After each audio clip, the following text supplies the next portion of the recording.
Hi friends, good morning. Sorry for that, कल मैं कुछ इशू की वजह से वीडियो नहीं ला पाया था। तो आज फिर से एक क्वेश्चन के साथ हाजिर हूँ परसेंटेज का। और इस फॉर्मेट का क्वेश्चन आप इससे पहले कैसे भी करते थे, फार्मूला से या कोई वेरिएबल मान के, मेरे को नहीं पता। बट मैं आज ये जो फॉर्मेट जिस अप्रोच के साथ इस फॉर्मेट के क्वेश्चन को सॉल्व करने का तरीका बताऊंगा, वो मेरे को बहुत पसंद है और आई होप आप लोग को ही पसंद आएगा। पहले इस फॉर्मेट का क्वेश्चन का मतलब क्या है, जैसे कि पहले क्वेश्चन को पढ़ लेते हैं। इन अ क्लास ऑफ 200, ये दिया हुआ है 200 students, 53% of total student pass in science. मतलब एक क्लास है जिसमें कि 200 बच्चों का स्ट्रेंथ है, उसमें से 53% बच्चे साइंस में पास किए हैं, 47% बच्चे इंग्लिश में पास किए और 5% बच्चे जो हैं वो दोनों सब्जेक्ट में पास किए हैं। Find the number of student failed in both subject, ये निकालना है आपको। अभी दो सब्जेक्ट का चर्चा किया हुआ है। इस फॉर्मेट का क्वेश्चन जब भी आए, जैसे कि कोई क्लास दिया हुआ है, कोई स्कूल दिया हुआ है और ये क्वेश्चन दे दिया कि इसमें इस सब्जेक्ट में इतने बच्चे पास किए हैं, इस सब्जेक्ट में मान लो अभी पास दिया हुआ है, कहीं दे देगा कि इस सब्जेक्ट कुछ चेंज करते रहेगा कि इस सब्जेक्ट में इतने फेल कर गए हैं, तो बताओ इस सब्जेक्ट में कितने पास किए हैं। समझ में आ रहा है इस फॉर्मेट का क्वेश्चन। तो अभी दो सब्जेक्ट का चर्चा किया हुआ है, मान लो कि 3 सब्जेक्ट को भी ऐड कर सकता है, वो कल लाऊंगा 3 सब्जेक्ट वाला भी, तो टेंशन नहीं लेने का। इस क्वेश्चन को सॉल्व करने का तरीका होता है वेन डायग्राम से। बहुत बेहतरीन तरीका है। वेन डायग्राम आप लोग जानते भी होंगे, रीजनिंग चैप्टर में असर्शन ये सब का जो क्वेश्चन करते हैं वेन डायग्राम से ही होता है ईजिली। या आप वेन डायग्राम कहीं ना कहीं 12th ये सब में आप लोग पढ़े होंगे, ठीक है।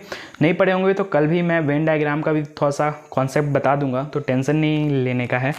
तो अभी इस क्वेश्चन को सॉल्व करते हैं, ठीक है। अभी 2 सब्जेक्ट का बात चल रहा है तो 2 ही सर्कल लेंगे। अगर 3 सब्जेक्ट का बात करता है तो 3 सर्कल लेते हैं और ये स्क्वायर के अंदर बंद कर दो इसको, ठीक है।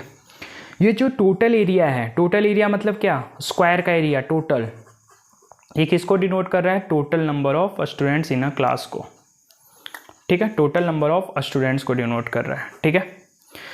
और ये सर्कल मैं मान रहा हूँ कि साइंस को डिनोट कर रहा है, साइंस सब्जेक्ट को, और ये सर्कल किसको डिनोट कर रहा है, इंग्लिश को, ठीक है।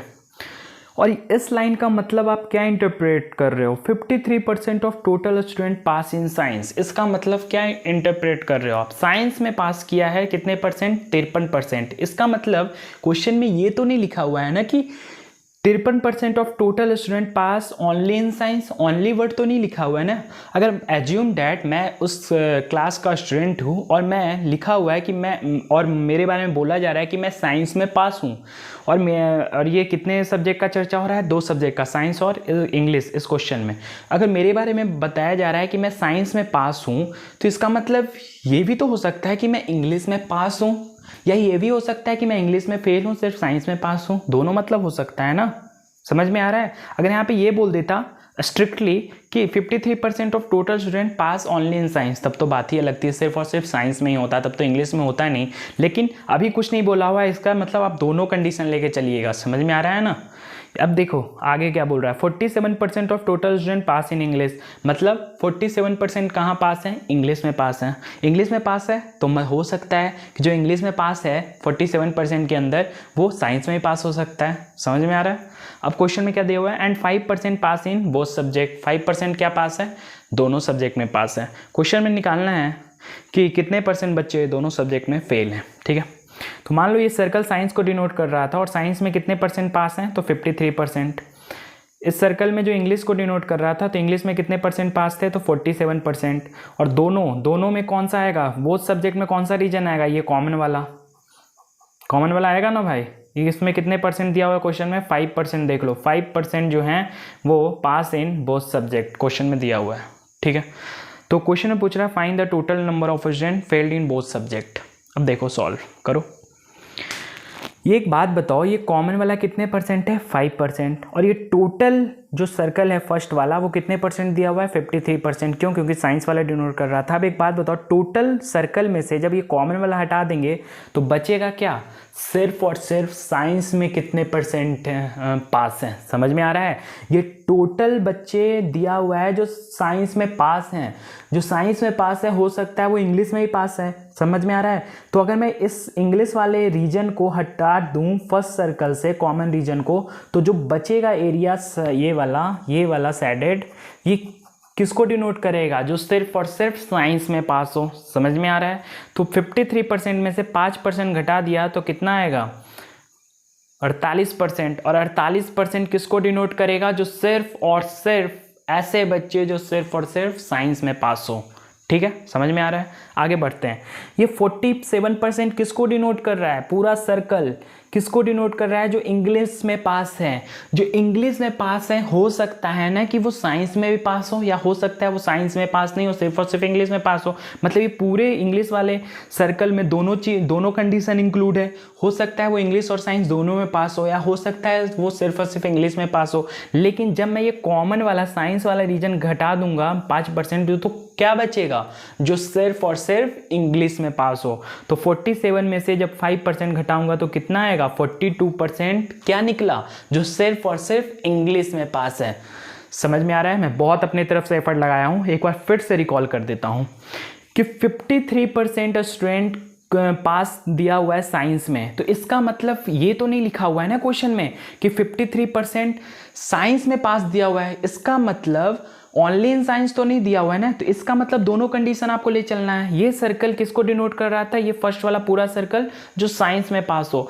तो इसमें दोनों कंडीशन इंक्लूड है। जो बच्चा साइंस में पास है, हो सकता है साइंस और इंग्लिश दोनों में पास हो, या हो सकता है वो सिर्फ साइंस में पास हो, इंग्लिश में पास ना हो। मतलब इस सर्कल में हम फर्स्ट सर्कल पूरा वाला फर्स्ट सर्कल कंप्लीट सर्कल में हम दोनों कंडीशन लेके चल रहे थे।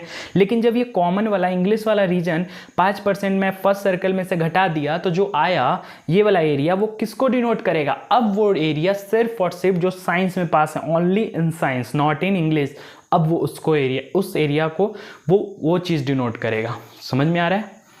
समझ में आ गया? अब देखो क्या क्वेश्चन में पूछ रहा था, find the total number of student failed in both subject. अब देखो 48% ये वाला एरिया आया, 5% ये वाला एरिया है, और बचा हुआ एरिया कितना आया? 42%। तो टोटल 3 एरिया का सम कितना आया? ये इतना एरिया प्लस ये कॉमन वाला, फिर ये वाला पूरा, ये देखो ये वाला जो बच गया इतना। 42% प्लस 5% प्लस 48% कितना हुआ? 48% प्लस 5% प्लस 42%। ये क्या निकला? ओनली इन इंग्लिश जो पास हैं, ये दोनों में पास हैं इतने परसेंट। और ये 48% किस में निकला? ओनली इन साइंस में। और कोई कंडीशन हो सकता है क्या पास होने का कंडीशन उस क्लास के अंदर? या तो कोई बच्चा साइंस में सिर्फ पास हो, ये वाला कंडीशन आ गया, या दोनों में पास हो 5% मिल गया, या सिर्फ इंग्लिश में पास हो। और कोई कंडीशन तो नहीं बन सकता है ना पास होने वाला। तो मतलब ये तीनों का सम कितना आ रहा है? देख लो, 42 प्लस 5 47 प्लस 48 कितना होगा? 95%। तो 95% उस क्लास के अंदर बच्चे पास हैं। तो फेल कितने होंगे? 100% में से घटा दो। कोई क्लास का स्ट्रेंथ हम लोग परसेंटेज में कितना मानेंगे? ओवरऑल स्ट्रेंथ वो 100%। तो 100 में से जब 95% घटेगा तो कितना बचेगा? 5% ऐसे बच्चे हैं जो उस क्लास के अंदर फेल हैं दोनों सब्जेक्ट में। समझ में आ रहा है? कोई दिक्कत? तो 5% किसका? क्लास का स्ट्रेंथ का। क्लास का स्ट्रेंथ कितना दिया हुआ है? 200। तो 200 का 5% कितना होगा? 5% का मतलब क्या? 5/100। 5/100 का मतलब कितना? 5 से 100 कट गया, कितना टाइम्स? 20 टाइम्स, मतलब 1/20। तो कितना आएगा आंसर? 2 से 10। तो 10 बच्चे ऐसे हैं जो दोनों सब्जेक्ट में फेल हैं। समझ में आ रहा है कुछ? क्यों 10 बच्चे ऐसे निकले जो दोनों सब्जेक्ट में फेल हैं? अगर दोनों सब्जेक्ट में फेल नहीं होते तो इन तीनों कंडीशन में किसी न किसी में तो आ ही जाते। कैसे?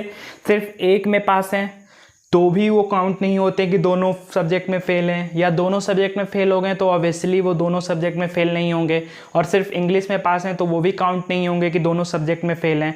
तो इन तीनों कंडीशन में जो नहीं आए जितने परसेंट बच्चे हैं वो कितने हैं? 5%। तो 5% क्या हैं? जो दोनों सब्जेक्ट में फेल हैं। कितने आए? 5%। 5% किसका? क्लास का स्ट्रेंथ का। कितना है क्लास का स्ट्रेंथ? 200। 200 का 5% कितना होता है? 10।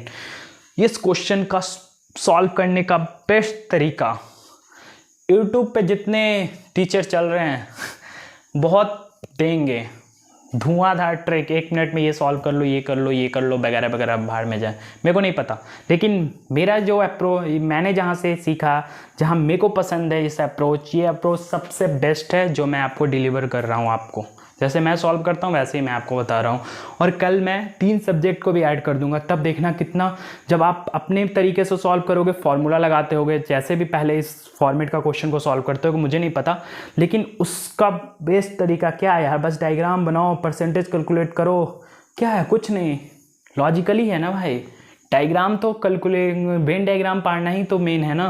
तो वेन डायग्राम में अगर आपको दिक्कत तो नहीं होना चाहिए, इतना अच्छा समझाए हैं, लेकिन है तो मैं कल 5-10 मिनट के लिए इस पर भी डिस्कस कर दूंगा वेन डायग्राम कैसे कैसे अलग अलग कंडीशन में बनाया जाता है। ठीक है, अब मैं इस कंडीशन को थोड़ा सा चेंज कर देता हूँ तो एक और क्वेश्चन बन जाएगा। फिर मैं कल से तो और भी इस पैटर्न पे क्वेश्चन 2-3 और डिस्कस कर दूंगा, तो टेंशन नहीं लीजिएगा। अगर आज मैं पूरा एफर्ट लगाया हूँ सॉल्व समझाने का, अगर कुछ रह गया है तो कल क्लियर हो जाएगा। लेकिन एक और यहाँ पे मैं फॉर्मेट चेंज कर देता हूँ, कुछ थोड़ा सा ऐड कर देता हूँ यहाँ पे। जैसे कि ये 47% मैं क्वेश्चन ही बदल देता हूँ, थोड़ा सा लिखने में टाइम लगेगा, फिर गिजविज हो जाएगा पीछे, मैं सुधारूंगा। तो in a class of 200 students 53% of total students pass in science. अब मैं यहाँ पे एक ऐड कर देता हूँ दूसरा चीज़, if 5% of total student failed in both subject. ठीक है, ये क्वेश्चन में दिया हुआ है और वो चीज़ हटा दिया जो ये वाला दिया हुआ था। ठीक है, तो नया क्वेश्चन बन जाएगा। एंड 5% वो सेम ही रहेगा, and 5% student pass in both subject, pass in both subject. अब निकालना है क्वेश्चन में, अब ये चेंज कर रहा हूँ, find the number of student